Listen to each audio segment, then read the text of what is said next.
रायबरेली जनपद के ऊंचाहार क्षेत्र में किसानों की परेशानी थमने का नाम नहीं ले रही है। एक तरफ जिला सहकारी बैंक दावा कर रही है कि खाद की कोई कमी नहीं है और दूसरी तरफ खेतों में किसान डीएपी के लिए दर दर भटक रहे हैं। आज एमफैक्ट सदस्यता अभियान के तहत सवैया हासन में आयोजित कार्यक्रम में जिला सहकारी बैंक लिमिटेड रायबरेली के अध्यक्ष विवेक विक्रम सिंह मुख्य अतिथि के रूप में मौजूद रहे। कार्यक्रम की अध्यक्षता बैंक के संचालक राकेश प्रताप मौर्य ने की। विवेक विक्रम सिंह ने मंच से कहा, जब से हमने जिला सहकारी की कमान संभाली है, बैंक मुनाफे में है, खाद की कोई कमी नहीं है। यहाँ तक कि प्रतापगढ़ जनपद के किसान भी चाहते हैं कि रायबरेली की समितियों से खाद लें, लेकिन हकीकत कुछ और है। ऊंचाहार के किसान पिछले 2 महीने से डीएपी खाद के लिए परेशान हैं। सहकारी समितियों पर लंबी लंबी कतारें हैं और ट्रकों से के उतरते ही किसानों में होड़ मच जाती है। राकेश प्रताप मौर्य ने कार्यक्रम में कहा कि जब खाद ट्रक से उतरती है तो अफवाह फैल जाती है कि खाद खत्म हो जाएगी, जबकि पर्याप्त स्टॉक मौजूद है। कार्यक्रम में यह भी बताया गया कि अब तक 700 किसानों के एमफैक्ट सदस्यता कार्ड बन चुके हैं और आगे ये सिर्फ सदस्यता लेने वाले किसानों को ही खाद दी जाएगी, यानी बिना सदस्यता के किसान खाली हाथ लौटेंगे। अब बड़ा सवाल, क्या सदस्यता खाद की आड़ में किसानों का नया बोझ डाला जा रहा है? और अगर खाद की कोई कमी नहीं है तो ऊंचाहार के गोदाम खाली क्यों पड़े हैं? ऊंचाहार के किसानों की आवाज उठाने का समय अब आ गया है, क्योंकि धरातल की सच्चाई किसी भाषण से नहीं, किसान की सूखी मिट्टी से झलकती है।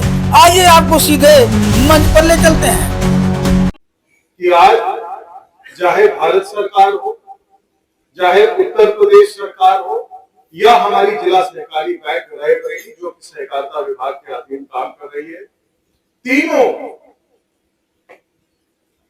ये चाहते हैं कि सहकारिता हमारा जो विभाग है ये और मजबूत हो। मजबूती के साथ जो अंतिम पायदान पे हमारा खड़ा हुआ किसान, अभी हमारे सम्मानित एडीसीओ ने यहाँ पे बोल रहे थे मुझसे पहले, आलोक सिंह, उन्होंने बोला मुझे 20 बीघे के काश्तकार की चिंता नहीं है जिसको 35 बोरी 40 बोरी खाद चाहिए। मुझे उस किसान की चिंता है जो 1 बोरी के लिए रोड पे खड़ा है और वो इंतजार कर रहा है 1 बोरी मुझे मिले मैं चला दूं।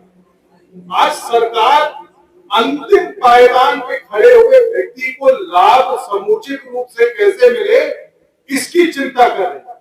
और ये चिंता आज से नहीं शुरू हुई, ये चिंता जब नरेंद्र मोदी जी इस देश के प्रधानमंत्री 2014 में बने तब से शुरू हुई। साथियों, आपको जान के आश्चर्य होगा कि सहकारिता विभाग इतना बड़ा विभाग है पूरे देश में।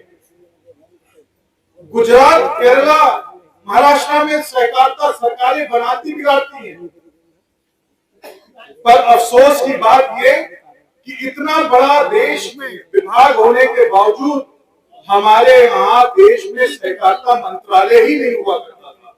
यह कृषि विभाग का एक अंश था और उसका परिणाम क्या होता था कि कृषि विभाग का मन किया तो सहकारिता पे ध्यान देता था, कृषि विभाग का मन आया तो सहकारिता विभाग की मीटिंग बुला ली, कृषि विभाग ने सोचा सहकारिता पे कुछ करना है तो करो, नहीं करना तो नहीं करो। और हर प्रदेश में जिसकी सरकार बनती थी वो सरकार अपने तरीके से अपने प्रदेश का कानून बना लेता था, और जब उसने अपने तरीके से कानून तोड़ मरोड़ के अपने हिसाब से बना लिया तो आप ही जानते हैं कानून में अगर तोड़ना मरोड़ना रोज लगा रहेगा तो वो सिर्फ भ्रष्टाचार के लिए ही तोड़ा मरोड़ा जाता था। हालत ये हुई कि समय के साथ जो सरकार की मंशा थी कि हम सहकारिता विभाग से अपने आम बंधु किसान को लाभ पहुंचाए, हमारे सचिवों के माध्यम से हमारे किसानों को लाभ पहुंचाए, वो काम बंद हो गया। आपको जान के आश्चर्य होगा, हमारे अपने जनपद में हमारी कई समितियों के पास कोल्ड स्टोरेज थे। 2 कोल्ड स्टोरेज आपके जनपद में सहकारी समितियों के पास थे और 14 से भी ज्यादा हुआ करते थे हमारे जनपद में, और उसका मालिक कौन था? हमारी समितियां। पर वो आज 14 भट्टे कहां है? भट्टा छोड़िए, चिमनी छोड़िए, वो जमीन कहां है ये भी किसी को नहीं पता। सब भ्रष्टाचार के भेद, जैसे जैसे सरकारें बदली अपने हिसाब से तोड़ मरोड़ के पूरा इसको लूट काटता बना। पर मुझे खुशी है आपको बताने में, 2019 में पहली बार इस देश में नरेंद्र मोदी जी के नेतृत्व में सहकारिता मंत्रालय का गठन किया गया, और उसका परिणाम ये हुआ कि उस डिपार्टमेंट की कमान भी हमारे देश के गृह मंत्री आदरणीय अमित शाह जी को दी गई। और जब अमित शाह जी उस कुर्सी पे बैठे तो उन्होंने पहले हर प्रदेश में जो विभिन्न प्रकार के कानून लागू थे उसको खत्म किया, और पूरे देश में एक सहकारिता बायलॉज बनाया, और आज उसी बायलॉज पे पूरे देश का सहकारिता विभाग संचालित हो रहा है। जब दिल्ली ने कसा तो देश प्रदेश में भी, हमारे उत्तर प्रदेश में आदरणीय योगी आदित्यनाथ जी बैठे हैं, उन्होंने भी कहा कि हमारे हर किसान को, जब उन्होंने समीक्षा की सहकारिता विभाग की तो उन्हें पता चला बहुत सारी ऐसी समितियां जो गबन के मारे से नहीं चल रही, करोड़ों करोड़ों गबन हो गया है, सर लोगों ने फर्जी लोन बांट दिए, बैंकें डूब गई, और उसका परिणाम क्या है? समिति में ताला लगा है, बात नहीं उतर रही। तो हमारे प्रदेश के मुख्यमंत्री ने हर समिति को 10 लाख रुपए बिना ब्याज के प्रदेश सरकार से सैंक्शन किया, और उसका परिणाम ये हुआ जो समितियों में ताला भी लगा था, जो भ्रष्टाचार के भेद भी चढ़ गई थी, उनको भी 10 लाख रुपए डीएपी और यूरिया उतारने के लिए उत्तर प्रदेश सरकार ने दे दिया। और आज मुझे खुशी है आपको बताने में, हमारे जनपद के हर समिति में खाद उतर रही है, 160 समिति में खाद उतर रही है। और ऊंचाहार विधानसभा की अगर बात करें तो ऊंचाहार विधानसभा में हर समिति पे खाद 100% उतर रही है, और जैसे एक ट्रक आपके यहाँ खत्म होती है, आपके क्षेत्र से, क्योंकि इतना जुड़ाव है हमारे परिवार का, कोई ना तो कोई फोन मिला देगा कि भैया खाद आई थी, आज खत्म हो गई, फिर भिजवा दीजिए, और तुरंत निर्देशित होता है। लोग जी अभी हमारे आपके क्षेत्र के एडीसीओ भी हैं, वो भी आपको बता दें, तो हमारे सारे सम्मानित सचिव भी यहाँ पे है। सबका यही प्रयास है कि ऊंचाहार विधानसभा में किसी भी तरीके से खाद की दिक्कत ना हो। हमारे बगल में एक प्रतापगढ़ जनपद है, राकेश भाई बैठे बॉर्डर पे हैं। हालत यह है कि प्रतापगढ़ का किसान भी रायबरेली की समितियों से चाहता है कि हमें खाद मिल जाए, क्योंकि प्रतापगढ़ में शॉर्टेज है, रायबरेली में कमी नहीं है। पर साथियों, जब मैं यहाँ आया हूँ तो मैं जिला सहकारी बैंक का, मुझे आपके आशीर्वाद से नेतृत्व करने का अवसर मिला, और आज जिला सहकारी बैंक क्या कर रहा है इसका भी हिसाब किताब मैं आपको देना चाहता हूँ। एक समय था कि जिला सहकारी बैंक घाटे में थी, 18-19 में 3.5 करोड़, और 20-25 लाख रुपए से ज्यादा मुनाफा नहीं हुआ करता था। हमने जब हमारे बोर्ड में राकेश भाई हमारे साथ जिला सहकारी बैंक में हमें सेवा करने का अवसर मिला, तो हमने पहले ही वित्तीय वर्ष में जो 20-25 लाख का लाभ होता था उसको 1.5 करोड़ पहुंचाया, और अगले वित्तीय वर्ष में हमारा लाभ पहली बार 3 करोड़ 120 वर्षों में पास हुआ। ये 1906 में बैंक स्थापित हुई थी, और इनकम टैक्स नहीं भरती थी हमारी बैंक, देश की तरक्की में अपना योगदान नहीं देती थी हमारी बैंक। मुझे खुशी है, पिछले साल हमने 44 लाख रुपए इनकम टैक्स दिया, इस साल हमने 1 करोड़ के ऊपर हमें इनकम टैक्स देना पड़ रहा है। पर यह दर्शाता है कि बैंक प्रगति कर रही है, और जब बैंक प्रगति कर रही है तो उसका सीधा लाभ हमारे क्षेत्र के, हमारे रायबरेली जनपद के हर किसान को मिलने जा रहा है। क्योंकि आज अगर सबसे सस्ता ऋण पूरे देश में कहीं मिलता है तो वो आपकी सवैया हसन की समिति पे मिलता है। साथियों, आज जो हमारे पुराने किसान बैठे हैं यहाँ पे, 20 साल पहले केसीसी शब्द नहीं हुआ करता था। हमारे किसानों को जो नेशनलाइज बैंक है ये देखती भी नहीं थी, किसान सोचता भी नहीं था कि बैंक के अंदर घुसना है।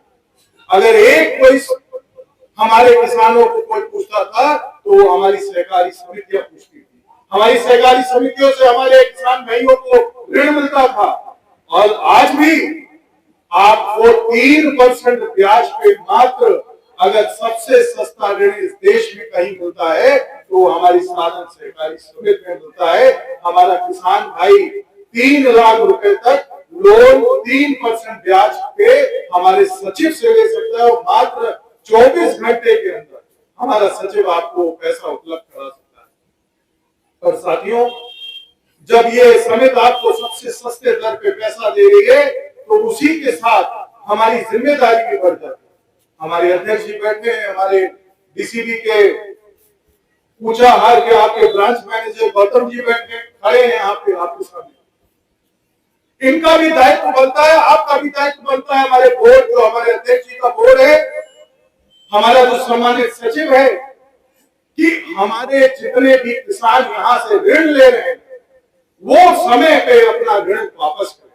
क्या होता है कि जब पैसा लेना होता है तब तो हम कहते हैं आप पैसा नहीं दे रहे हो, पैसा नहीं दे रहे हो, पर जब पैसा देने की बारी आती तो कहते भैया वो तो किसान के लोन है, माफी आए थे, माफी आए थे तो माफी भरवाइए, काहे जमा करेगा। अब सोचिए कुछ लोगों ने अगर ऋण नहीं अदा किया उससे क्या होता है, हमारी समिति डिफॉल्ट कर जाती है और जब हमारी समिति डिफॉल्ट करती है तो जिला सहकारी बैंक उनको पैसा देना बंद कर देती है।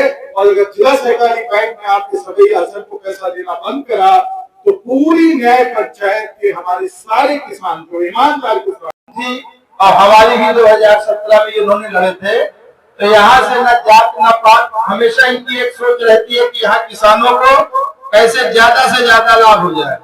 अगर आपको तुलना ही करना है तो बगल के प्रतापगढ़ जनपद से देख लीजिए, वहां खाद की कितनी मारामारी है। लेकिन एक हमारे यहाँ बड़ा भ्रम वाली स्थिति रहती है कि जैसे खाद आई तो इतनी ज्यादा लाइन लगा दिया गया कि जैसे दूसरी गाड़ी लाइन आएगी ही नहीं। मतलब एक ऑटोमेटिक ये पैदा हो जाता है कि अब खाद इसके बाद नहीं आएगी, बराबर खाद आएगी, बशर्ते यह है कि स्टॉक ना हो, बशर्ते निरंतर सभी को मिलता रहता है। बाकी हर क्षेत्र में किसान से संबंधित, सोसाइटी से संबंधित, जैसा भी हमारे बड़े भाई श्री रामपाल जी ने कहा है कि बिल्डिंगें जर्जर हो गई है, क्योंकि बिल्डिंगों की मरम्मत का कोई फंड नहीं होता जिला सहकारी बैंक के पास।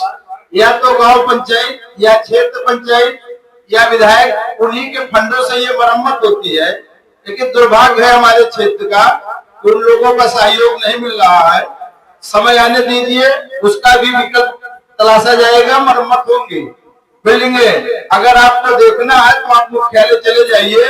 जिला सहकारी बैंक जो एकदम खराब स्थिति में थी, आज एकदम बढ़िया से हाथ पीस से जो है तैयार करके सुसज्जित किया जा रहा है। इसी के साथ मैं अपनी वाणी को विराम देता हूँ। जय हिंद, जय भारत।